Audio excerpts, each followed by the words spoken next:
What's up, world? Welcome to the Positive Truth, uplifting and positive news from more progressive society. What are we trying to bring? Here at the Positive Truth, we're trying to bring awareness, empowerment, inspiration, optimism, and understanding to communities everywhere. Speaking of inspiration and optimism, we got a man that's bringing it with his music. Can you tell the people who you are and where you're from, man? Hey, what's going on, guys? I'm Original Flow, born and raised in Oklahoma City. That's what's up. I mean, yeah. All right, man. So basically, we brought Original Flow on here because, you know, what we're trying to bring here. We're trying to bring, you know, optimism. We're trying to bring inspiration, and that's exactly, you know, what you do. Your music in itself, you know, you're a hip hop artist. Can you talk to us a little about your music? Oh man, music for me is an expression of my experiences that I've dealt with, you know, throughout my life. Starting off when I was a little kid, I used to write a lot of poetry back in elementary school, and just getting the inspiration from my pops and just the things around me in my life, I was able to attribute that to what I created on the paper. And I would just write how I felt that day. And I had a real knack for words. Like, I love putting words together. It was kind of like, to me, it was like painting on a canvas. Just adding different words together and seeing what kind of combinations I could come with those, that will come out with those words. So I really started getting interested in poetry, and it grew from that, and get into the experience to where I can actually apply that to a beat, and working on my own production as well as I progressed through this development of poetry. And it just kind of came together naturally.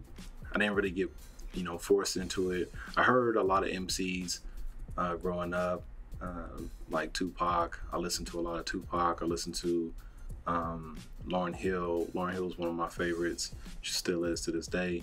And you know, they inspire me to be poetic, not necessarily an MC. And where I got a lot of my MCing from was just me experimenting. And when I first did production, I didn't do a lot of hip hop beats. It was like a lot of jazz elements and movie soundtracks. I love the epicness of movies, and just watching the movies as a kid, like, I would just remember the sound score would be this epic music. I was like, oh man, I want to create something like that. So I really didn't get developed into, I would say, a hip hop artist, I would say, until about late middle school. How old are you now? I am 27 now. So you've been doing it for a while. I have. I would say professionally, I've been doing it since 2009. That's what I would say when I actually started taking it officially seriously. Because when I graduated in 2009 from high school, the last day of school, I sold my first album to all my friends and teachers, and they all bought them. You know, so I'm walking out, you know, $100 richer. And I graduated, you know, so it was a cool experience, and to see that my friends and my teachers were really supportive about this music of mine, and the idea of just creating something out of nothing, it's out of my own head, was fascinating for me, and it still is. And, you know, progressing through that, I started, you know, working on music in college, and that's when I released my second project called Flow Mentality, and it did terrible. I handed it out for free, and the production was bad. I didn't produce that one. I just found beats because I didn't have a lot of faith behind my production work. And just talking to my pops, and he was like, you know, this is dope, you should put this out here. And I was like, no, you don't understand, this beat is terrible. You know, so I didn't really have a lot of confidence behind my work at that time. And I just... When was your second project come out? My second project came out in, I want to say, 2010. So the next year it came out. And I really, the crazy thing is I actually still do one of my songs that came out on my first project. And people don't know until now. Secret revealed. So what song is this? It's Love. Love? Yeah. I made the song Love. No, scratch that. It was on my third project. my third project. Love is it's still old song, but I originally made that song for my friends, and then some of the people that supported me on this website that I used to submit all my music to back before, SoundCloud and all that kind of stuff. I used this website called Acid Music. What is it called? It's been so long since I used it, but it was like the place. If you use the Sony Acid Music software, you would go there, and I connected with so many different people all over the world, because you can submit your music into different categories. And for the longest time, I was submitting my stuff in experimental trance and trip hop and techno and soundtracks, and so I had a huge conglomerate of friends on there. And then they started seeing I was uploading my rap music, and they were like, whoa, this is different from you. Right. We like it though. And what made your music different? What made my music different is just I found my niche. Like, I found something that I really enjoyed doing. I really enjoyed the fact that I could make my poetry and apply it to the beats I was creating. And I couldn't do that with the techno and the trip hop stuff I was working on. It just didn't fit for me. And I wanted to add my poetry because I felt like it felt right. It felt right. And when I did that, and I kept getting compliments, about more and more compliments on that, and I was like, well, I need to focus on this then. People really like this. And I met with a couple other artists, and I actually did a song with this lady from France, and she said I was her first hip hop artist to work with. So I was like, yeah, I got bragging rights now. Right. I got this, I got this girl, she's singing, in French, you know what I'm saying? And it sounds really dope, right? Right. When I say it, it was terrible. Oh, man. It was literally the worst songs I've done. But it wasn't her fault, because I didn't know what I was doing with the song. I didn't have a direction. But what project are you on now?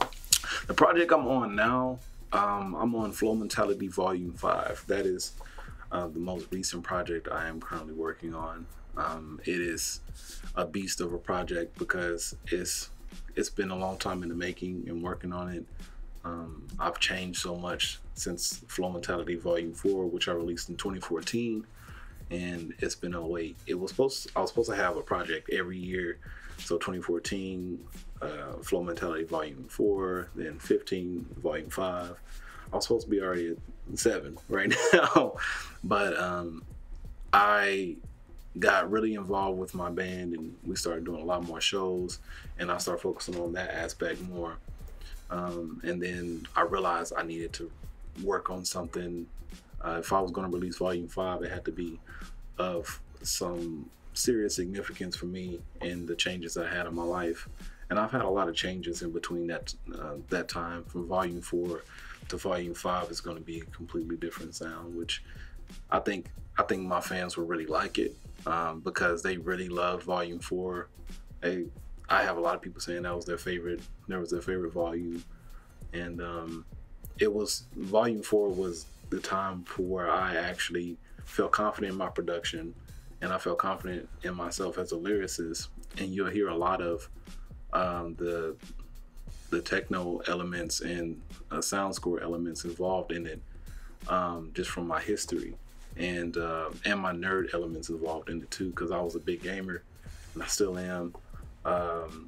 You'll hear a lot of that stuff implemented in Volume 4, along with a lot of my poetry elements as well. So I kind of put everything of who Original Flow is into that one experience. That's actually how we found out about you. Like me, it's like, you gotta check out Original Flow. It's just kicking all this positivity in this music, and it's gotten you far. You want to tell people about your Sway experience? Oh man, I still love I love talking about this stuff. I do, because it happened this year, and do you think we should tell people, if you don't know who Sway is, Sway in the Morning is this really big hip-hop radio show. Sway is like one of the best radio DJs around. If you're on the Sway show, you made it. Yes.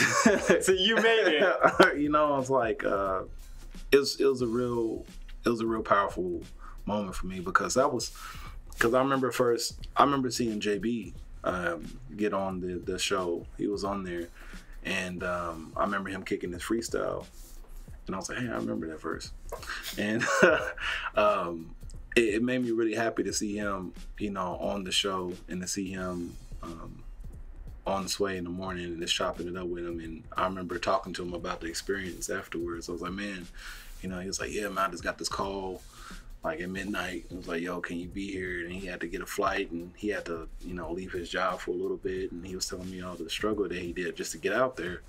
And that, to me, I was really excited. I was like, man, I can't wait.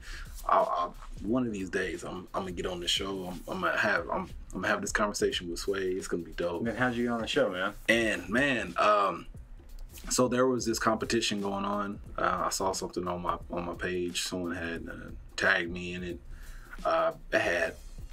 It said nothing. From what I remember, it said nothing about Sway in the morning. But knowing me, like, I like to take, if I see if it's an opportunity that's worth you know, going after, I'll go for it. And that's exactly what I did. I went for this opportunity. I was like, oh, okay, I can submit my music, and, you know, I may win, you know, something. I was just like, man, I just want to give my music a little bit more exposure. So that's what I did. I sent my song Feeling Good, and I sent my song Confidence. So I sent both of those songs, which I produced both of those songs, and I sent them out, and I forgot all about it. So I'm knee deep in school, so I'm focusing on that, trying to get that stuff knocked out. And all of a sudden, I get this call early in the morning, and I'm like half asleep, and this dude is like, "Hello, I'm the producer for Shade 45. Just want to let you know, congratulations, you won the competition. Your 2 songs that you submitted. So what we're gonna do is we're gonna put you on." We're going to put you on hold for a little bit. Are you familiar with Put 'em in the Game? I was like, what? How long was this between when you submitted and when you got the phone call? Let's see. Now, it was April 9th. I want to say, no, not April. Was it August? August 9th.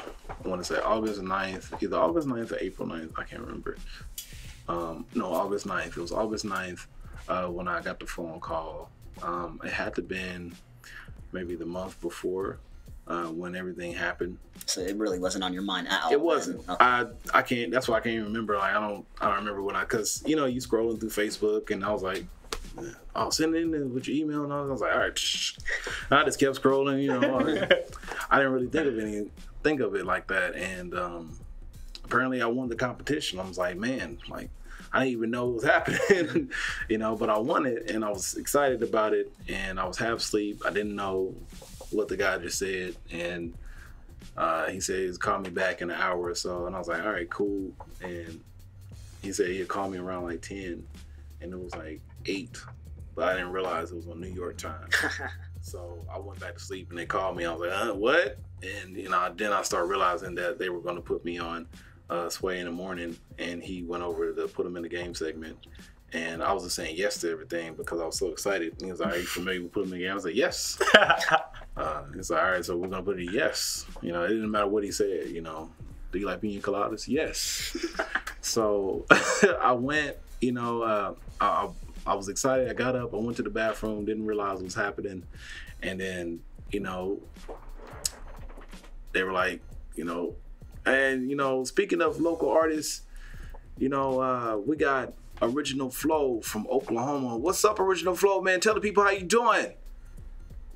That's when you realize you know, I'm hitting the flush on the toilet, and I'm just like, what just happened? And I was like, hey, what's up? What's going on? And he was just like, he said, hey, man, you good, man? You seem like you're trying to hold your excitement back. What's going on? I was like, yes, I'm excited. What is happening? What is happening right now? And he was just like, you know, he's like, man, you know, tell us a little about yourself, man. How'd you get started as an artist, you know? And so I told him, you know, the same story I told you guys. You know, I started off as a kid, you know, writing, you know, poetry. Got inspired by my pops because he was an MC, and it is went from there, and the experiences that I've obtained through my life and the things I've seen growing up is where I really rooted my experiences from, and I wrote from. And it was a great experience to hear Sway just converse back with me about those things. So I'm really excited. Didn't know really what was happening, and he was just like, we got your first record here. It's called Feeling Good. We're gonna play this for the crowd. What is Feeling Good about? Feeling Good is about everything converting from negative into something positive, which is what we're trying to do here. Yes. That's what's up, man. We like just in case you were wondering why we're interviewing. I wrote Feeling Good after like one of the worst breakups I've ever had so far. It was terrible. It was tragic. It was a tragedy, But you're better now for it. Oh man, I feel 100 times better, and a lot of people, they grow to really hate the people that were in their life, like the ex and all that kind of stuff. They're like, oh, my ex, which some people have that right to if it was something crazy. But, mine was just a matter of me growing up and understanding not everything's going to work out all the time, and I eventually got to the point in my life to where I was able to, forgive her for the things that she did and forgive myself, for falling victim to, being, stuck in that kind of mindset, that negative mindset. And after I got out of my negativity, I wrote the song. I was able to write some poetry. And when I had this conversation with my pops, I was talking to him, and he was just like, you can't bottle that stuff in. You have to let it out, and you have to take this as a lesson in your life, to where it's showing you that maybe this is not the person, but this allows you to get the things out of the way that you need to meet that person. Because I was like basically like my first love interest, like I fell in love with her for real, and that's when he was like, son, like I've never seen you in love with a woman. So for you to have your heart broken was a good thing, because you learn what it feels like. Now you know how to take care of yourself after the situation.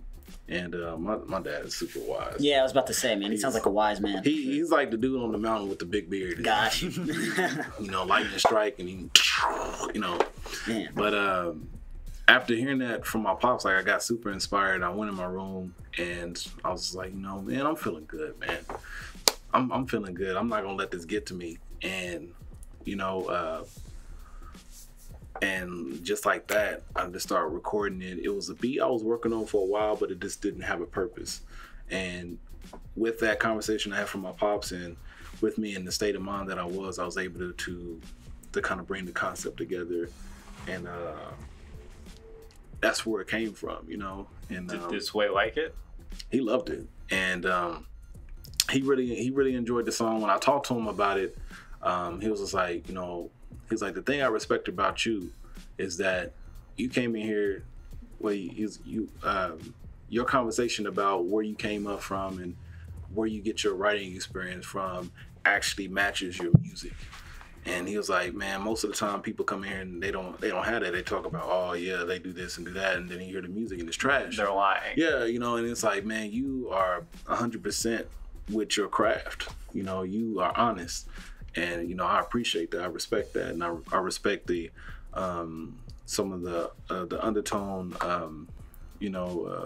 metaphors and stuff that I was using. And he was just really like breaking it down in a real finesse way. Like he was just breaking it down, and like I respected that, because absolutely, when people listen to the song, they don't really give.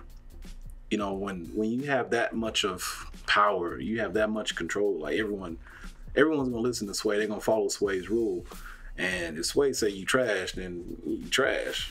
But to hear Sway actually break down my song, to take the time to break it down, and to really go over how he felt about it, he could have just like, well, let's hear the listeners and what they have to say. But what did the listeners have to say? Man, everyone for that song, they said put them in the game. They said put them in the game, put them in the game, put them in the game. He was like, man, normally I don't take more than 3 callers at least for put them in the game. You know, but it's everyone online here, everyone. I'm checking, and he was just like, man, everyone's saying put them in the game. We got 10 callers right now saying put them in the game. We got one dude from Oklahoma saying put them in the game, and I was just getting so much love. So that means you got your another song played, right? Yeah. What was the other song about? So the other song is called Confidence, and this song is I'm working on. I'm really working on pushing the movement with this song. Confidence is basically the concept behind that is the women's empowerment and showing that men respect this movement too. It's not saying that women are empowered by a man, but we respect the fact that a woman is self-confident, and we support that, and that's what we're saying in this song. And we don't have a lot of that, which is contrary to what most people think hip-hop's about. Exactly. And I got so much love on the station from that song as well. He said, I'm gonna do something that I normally don't do. I'm gonna have the ladies gonna call in for this song, and you know, we'll see what they have to say about it. And he played the song, and he told me, he was like, yo man, I love, actually the production on this one is I like this one a little bit better. It's more upbeat, and it doesn't have too much of an old school feel, but it's solid. It's something that can be, you know, played on the regular here. And I was like, word. You know? And they was like, yeah, this is one of the songs you can play. And they were really loving that song. They loved that even more than Feeling Good. And the feedback was immense, and it really inspired me. The feedback, basically what happened was the first few women that he asked to call in, they were just awestruck. They was like, oh my God, put him in the game. What why y'all sleeping on him? Put him in the game. And this one girl was like, we need men like this. Put him in the game. And this one girl, you were still talking while you're hearing this. Yeah, you know. And this woman was like, best morning ever. Man, it was the best morning ever. This one woman was like, I will purchase him. Put him in the game. And Sway was like, he was like, you hear that, Flo? She said she gonna buy your ass. And I was like, what? So I was really just blown away from the amount of love and support. And this is not just women from New York. This is women from all over that listen to the show. And I gave them my social media so they could follow me. And what ended up happening is I got so much love. I got so many new followers, and everyone was messaging me and saying, it's like, yo, like, man, I'm trying to find your music. Where's your music at? It was great hearing you on Sway in the morning. How many messages do you get? Man, I got like, after that, it was at least over 30 messages. And to me, that's great. New listeners. Yeah, you know, new listeners, and I have new serious fans. Like, you have those fans, and then you have those serious fans who are just waiting for your project to drop. And those are the people I really respect. And I got a lot of love. And one of the ladies, she said that, you know, she was like, I put him in the game. I'm so tired of hearing, you know, this stuff on the radio. My son, I don't even let him listen to the radio, but this is the type of music I want to have around my son. You know, I'm so tired. I'm so sick and tired. We all sick and tired of hearing them, you know, treat our women like this. And it's like a movement. Yeah, it's not very often you hear, you know, female empowerment songs. And whenever I heard Confident for the first time, you know, I'm all right, man, I could dig this for sure. And actually, you were on Facebook Live, right? Whenever on the Sway in the morning, that's whenever I saw it. And I'm like, what is going on here? You know, you look like you just woke up, bro. Exactly what you said. So it's kind of funny hearing you say everything, you know, on your side of it, anyways. And man, I thought it was real awesome. I know you can hear, you can listen to Confident now on the radio, right? You just call it in and listen. That's what's up, man. You're you've grown a lot from selling your CD last day of school. Oh, man, you know, and you're still getting better. Man, I'm always improving. If I'm not improving, like I just re-downloaded a dictionary on my phone trying to learn some new words. That's what's up. I'm really focusing on building up this new project. So I want to make sure that my artillery is right with this wordsmith. Is Feeling Good and Confidence going to be on this new project? They will be. Awesome. Do we know when it's coming out? We're looking at early spring. We're looking at early spring of next year. And the reason why I held off so much on it is because we've been doing a lot with my band. Like I was saying, we're working on the production of that.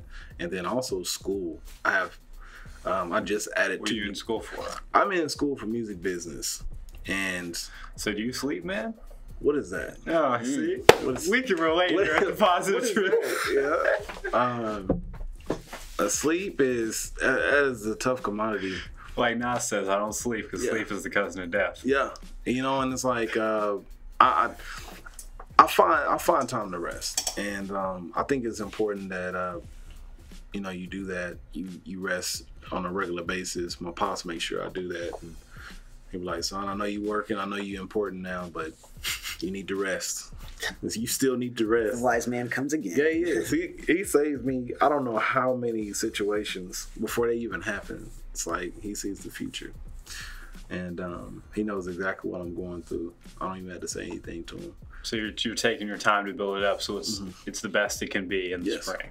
Yes, absolutely. That's a wise decision right there. Yeah, and I don't know if people really want to hear like all this music like late in the fall either, because it's gonna be some stuff that's gonna be very like springish and summer kind of feel, and I don't want people to be like stuck in snow having to listen to this positive music. It's Oklahoma, so sunny man. Outside. No, it's not. It's Oklahoma, man. It never snows. It just ices over like once. This is true. Like, Elsa just has like a bad hair day and just decides to just mess everything up for everyone. True story. Let us know. Let us know. Okay, so you do a lot of positive things with your music. Do you do anything else positive, like besides going to school, going to work, and doing music? I've done a couple of charity shows. I like to help people that really can't help themselves, not because it's the right thing to do, it's just because I think that's what people should do. It should be second nature, really, to help someone in need when you can. I remember when we got hit with that big tornado, the Moore tornado. It was me and a group of other artists. I was with this rap group called Milton Mons at the time, and we decided to create a benefit show for the victims. And how much money did you raise? We didn't raise much because not a lot of people came out, but the effort was there. The effort was there, and some of the artists that was with us actually was residents and more, so it meant a lot for them, and that's what we do. We just do it because it's something that you should do. And when you have that opportunity, when you have that chance to do it, that's what you do. And on top of that, we've raised money for the Cabot Kids Foundation, which is a foundation here, and they support a lot of children who suffer from chronic illnesses, and they don't have really, they don't fit in today's society. Like, they get treated differently because they have to worry about life or death every day, and this camp basically allows them to feel like they're supposed to be treated and just like a regular kid, because they are. You perform there? We did not perform there. They wanted us to come back and to actually perform there at the camp. We're still in the process of that, but we actually did we put on a show for that, and we raised over $1,000, which the Cabot camp is almost around that amount, just to get one student in there, one kid in the actual camp, because they have dialysis machines and they have nurses on staff for the people who have more, for the kids who have more serious illnesses. And we actually visited the camp before our show. We went down there pretty much for almost a whole day, and we got a chance to kind of interact with the kids, and we sat down and talked to them, and just kind of figure out who these kids are. And it was almost enlightening just to hear how adult a lot of these kids are, and I guess mature is a better word. What is the age range for the kids? The kids that it's very variant as far as age. But the kid I talked to, I want to say he was 12 years old, and he was dealing with he had a rare type of liver disease, and he was just talking about his daily routines and what he had to do with. He was very knowledgeable about his ailment and what it entailed and what he can do to prevent things from happening. And he was very knowledgeable about it. He didn't seem like he was afraid of it.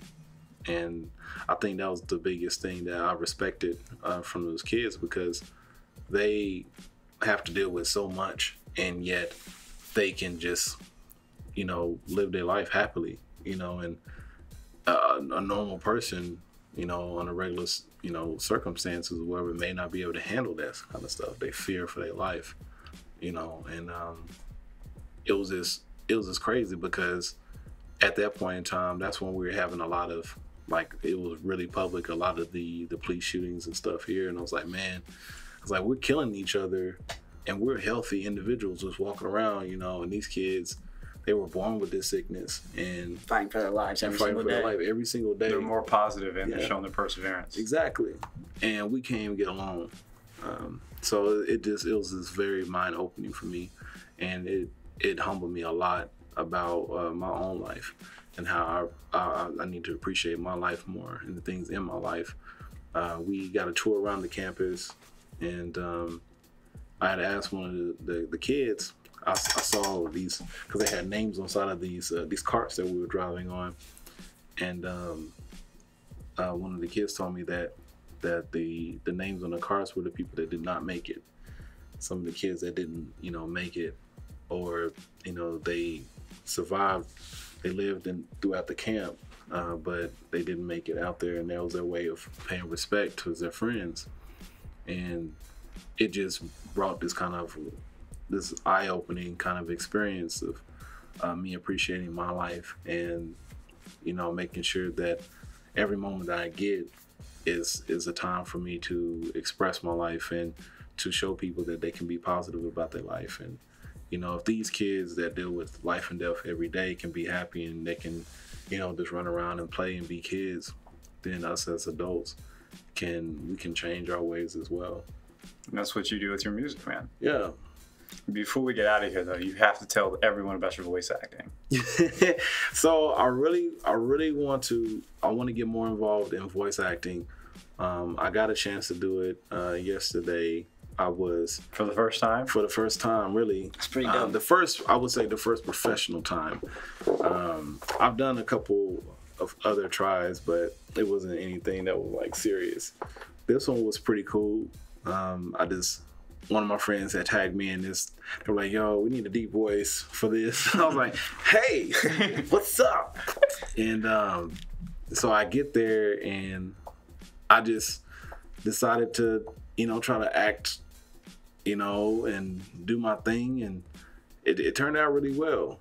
They were really impressed about how I could, move my voice and,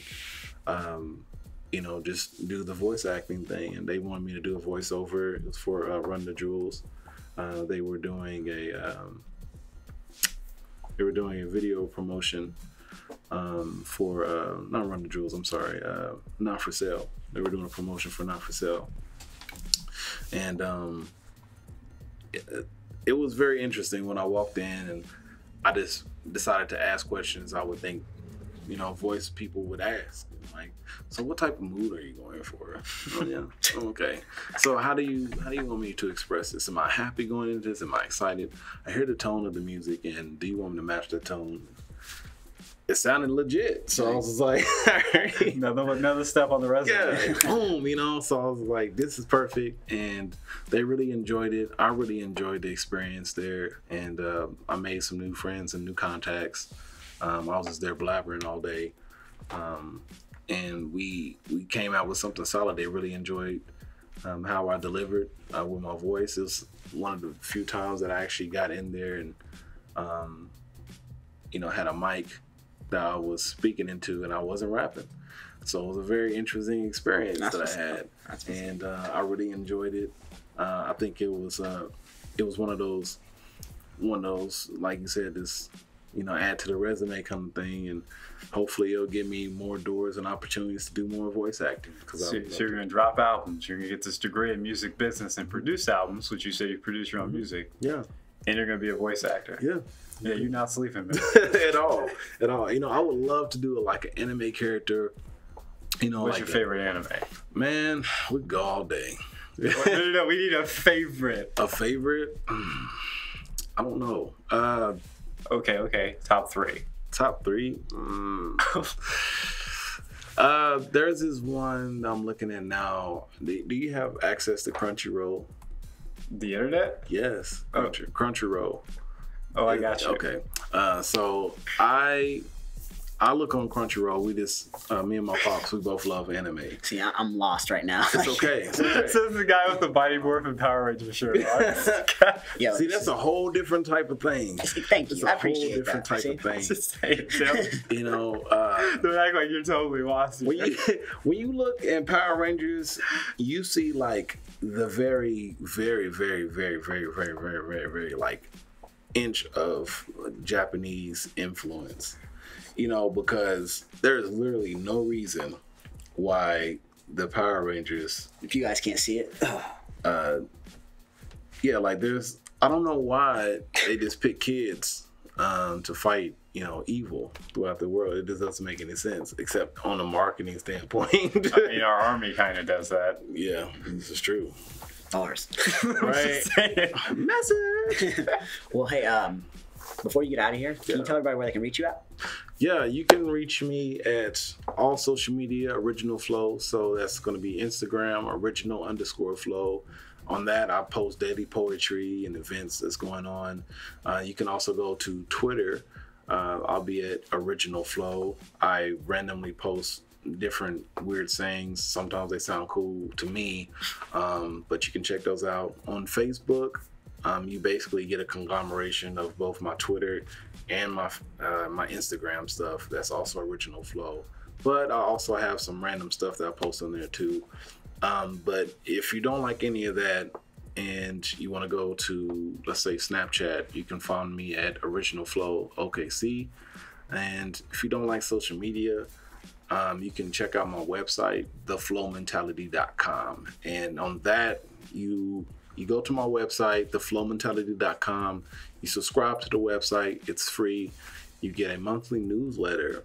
And every second Wednesday of every month, I release a newsletter about personal stuff that's happening with my life, just things that you will miss on the social media aspects of it, because I know it gets a little daunting when you see social media posting. It's like, I gotta keep up with all my friends. Right. So you go to the website, you subscribe, you become a member, and you'll get all my songs and stuff before anybody else sees them. You'll get, in the future, you'll get tickets for my shows. You'll get merch, products, all kind of cool stuff that you can only get on theflowmentality.com. So I would highly suggest that you subscribe to that, and you'll be doing me a solid. So I appreciate you. For sure. Yeah, we appreciate you giving us a solid and coming on here, man. Yeah, it was an honor to be here. For sure. Yeah. Well, before you do get out of here, one last thing I have to ask of you. Okay. And I need like your favorite quote or a verse from you, a short poem, something. A short poem. Let me see. I don't memorize any of my poems. I have some on my phone. I'd be happy to recite for you. Pause.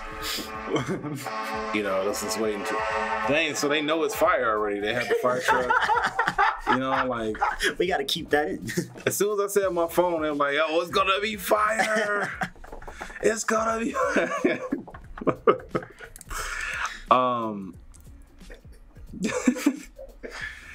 I wrote this when I saw this beautiful woman. She was so gorgeous, and I was scared to call her beautiful because I'm pretty sure she gets it a lot, and people really don't mean it. They mean it as like a form of exchange, like you're beautiful, so now you have to date me, that kind of thing, you know. So I wrote this into like the real meaning of how I feel when I say beautiful. It's called the beautiful rant. I say, to say beauty is the eye of the beholder, with full intentions of grabbing you and holding you closer. As I gaze into your eyes, all I witness are shooting stars I make a wish upon, hoping for this moment to last a bit longer. Who let the sun out into your smile? With every kiss, you bless the room with the spark of sunshine. Your light is an inspiration to the darkest of hearts. You are sexy in a tangible form, with every inch of your body controlling my eyes, giving me explicit images I constantly visualize. Let me stop, because if I continue, I will be more than food on my menu. Or something like that, yeah. That was nice, up, man. man. You should have walked up and told her that. It's whack. Should have walked up and told her that, man. You would have should gotten in there. Okay, let me redo it. I got a better one. I like this one because you know how you have those people that's like, oh, you perfect, and they were just really saying that, you know, they don't really understand what it means. And I said, to see now perfect comes in all shapes and sizes. And your hips and thighs with those lips and eyes got me hypnotized. You take grown and sexy to a whole other level. When you walk, your presence alone, it brings rise to the clones who could never shape your shadow. Your curvy figure brings the right mixture, causing necks to twist and causing holy men to fight scriptures. Dangerous and classy. I lose thought when you tread past me. But these are not just the best traits, if you ask me. You know, it's that one shape that I enjoy more than the rest. It's that perfectly round thing that lays within your chest. Beating with passion, love, and beauty, and to me, that outshines the rest. See, now perfect comes in all shapes and sizes, and your heart, body, and soul got me hypnotized. It's like... That's what's up, man. We love the positivity. yeah. I had to redeem myself. Look, man, we appreciate you coming on once again, man. Awesome interview, man, for sure. Yeah, it's an honor to be here. Like I said, it's great. I appreciate what you guys are doing, and the city needs more of that. Absolutely, man. Thank you. Yeah. Make sure to check out Original Flow. Put all his social media sites below, along with ours. Spread that positivity. We hope you have a wonderful week. Stay positive.